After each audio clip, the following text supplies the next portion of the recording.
കേരളത്തിൽ ഏറ്റവും അധികം പേർ ഏറ്റുപാടിയ മാപ്പിളപ്പാട്ട് നീലക്കുയിൽ എന്ന സിനിമയിലെ കായലരികത്ത് വലയെറിഞ്ഞപ്പോൾ വളകലിക്കിയ സുന്ദരി എന്ന് തുടങ്ങുന്ന പാട്ടായിരിക്കും. ഇതെഴുതിയത് തൃശ്ശൂർ ജില്ലക്കാരനായ പി ഭാസ്കരൻ മാഷാണ്. സംഗീതം നൽകി പാടിയതാകട്ടെ കെ രാഘവൻ മാഷ്. ഒരു കാലത്ത് മുസ്ലിങ്ങൾ മാത്രം പാടിയിരുന്ന മാപ്പിളപ്പാട്ട് ശീലിലുള്ള ഗാനത്തെയാണ് മുസ്ലിങ്ങളല്ലാത്ത ഇവർ ജനകീയമാക്കിയത്. സിനിമയിൽ ഏറ്റവുമധികം മാപ്പിളപ്പാട്ടുകൾ രചിച്ചത് ഭാസ്കരൻ മാഷും ക്രിസ്തീയ ഭക്തിഗാനങ്ങൾ രചിച്ചത് വയലാറുമാണ്. മറ്റ് മതക്കാരുടെ കൂടി അനുഭൂതികൾ സ്വാംശീകരിക്കാനുള്ള വിശാല മനസ്സാണ് നമ്മെ പരിഷ്കൃതരും സമ്പന്നരുമാക്കുന്നത്. കലയെ മതത്തിൻ്റെ കള്ളിയിൽ ഒതുക്കാൻ ശ്രമിക്കുന്നവർ ഇക്കാലത്തുമുണ്ട്. മുസ്ലിങ്ങൾ ഭരതനാട്യം പഠിക്കരുതെന്നും ഹിന്ദുക്കൾ ഒപ്പനയിൽ പങ്കെടുക്കരുതെന്നും പറഞ്ഞ് കുഴപ്പമുണ്ടാക്കാൻ ശ്രമിക്കുന്നത് നാം കണ്ടതാണ്. നമ്മുടെ രാജ്യത്ത് കുട്ടികളുടെ ക്രിസ്മസ് കരോളുടെ നേരെ പോലും ആക്രമണം നടത്തുന്നത് നാം കണ്ടു. ചിലയിടങ്ങളിൽ ക്രിസ്മസിൻ്റെ അവധി എടുത്തു കളഞ്ഞ കാര്യവും നമ്മുടെ ശ്രദ്ധയിലുള്ളതാണ്. എവിടെയും മതത്തിൻ്റെ പേരിൽ കലാപമുണ്ടാക്കാൻ വർഗീയവാദികൾ ശ്രമിക്കും.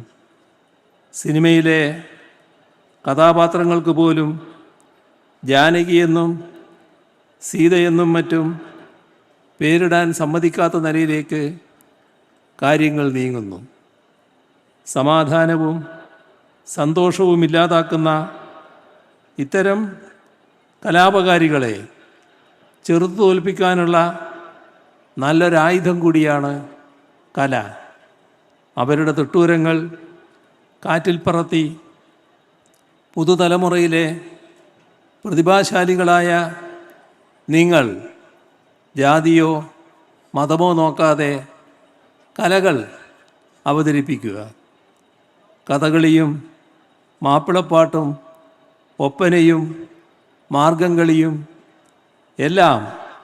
എല്ലാ മതത്തിലും പെട്ട കുട്ടികൾ ഒന്നിച്ചവതരിപ്പിക്കുന്ന നാടെന്ന പ്രത്യേകത നമുക്കുണ്ട്.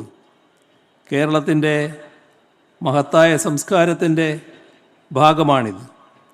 എക്കാലവും നമുക്ക് അതുയർത്തിപ്പിടിക്കാൻ കഴിയണം.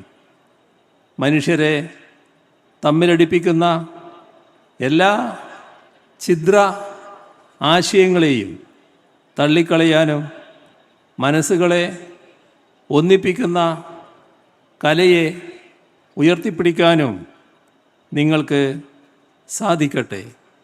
ഈ സ്കൂൾ കലാമേളയുടെ സന്ദേശം അതായിരിക്കട്ടെ. കലാമേളകളിൽ പങ്കെടുക്കുക എന്നതാണ് പ്രധാനം. സമ്മാനം കിട്ടുകയോ കിട്ടാതിരിക്കുകയോ ആവാം. പങ്കെടുക്കാൻ കഴിയുന്നു എന്നതിലാണ് സന്തോഷിക്കേണ്ടത്.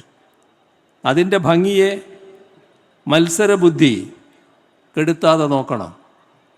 കുട്ടികളുടെ മാറ്റുരക്കലിൽ രക്ഷാകർത്താക്കൾ ഇടപെടാതിരിക്കാനും ശ്രദ്ധിക്കേണ്ടതുണ്ട്. കുട്ടികൾ അവരുടേതായ ലോകത്ത് വിഹരിക്കട്ടെ.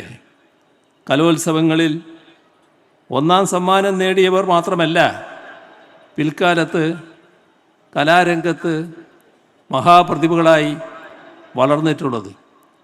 2ഉം 3ഉം സ്ഥാനങ്ങൾ കിട്ടിയവരും ഒന്നും കിട്ടാതിരുന്നവരും ഒക്കെ വലിയ പ്രതിഭകളായി പിൽക്കാലത്ത് ഉയർന്നു വന്ന ചരിത്രമാണ് ഇവിടെയുള്ളത്.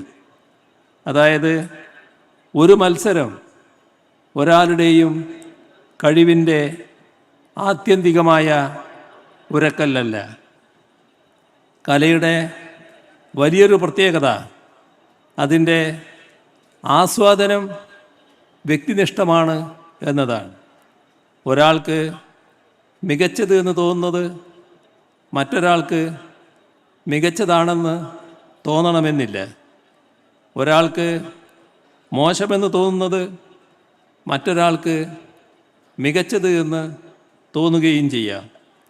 ജൂറിയുടെ തീർപ്പിനെ ഈ മനോഭാവത്തോടെ വേണം കാണാൻ.